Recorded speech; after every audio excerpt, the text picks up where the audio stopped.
Hello guys, আসসালামু আলাইকুম। আশা করি সবাই ভালো আছেন এবং আমিও ভালো আছি। তো আজকে আপনাদের জন্য নিয়ে আসলাম নতুন একটি ব্লগ ভিডিও। কলা গাছ এবং কলা ও কলার মোচা সম্পর্কে শরীরে কী কী উপকার করে, শুধুমাত্র সেই সম্পর্কে আজকে আমরা আলোচনা করব। ভিডিওটি সম্পূর্ণ দেখতে হলে আমাদের সাথে থাকুন এবং অবশ্যই ফলো করবেন আমাদের পেজটি। কলায় থাকে প্রচুর ভিটামিন, পটাশিয়াম আর ফাইবার, যা হজম ভালো রাখে ও শক্তি যোগায়।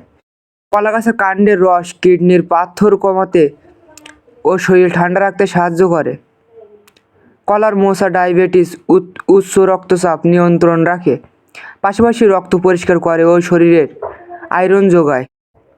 অর্থাৎ কলা গাছ ও কলার মোচা সবই আমাদের সুস্থ থাকার প্রকৃত ঔষধের ভাণ্ডার।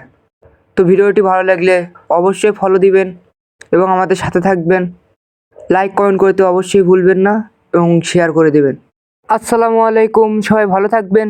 আল্লাহ হাফেজ।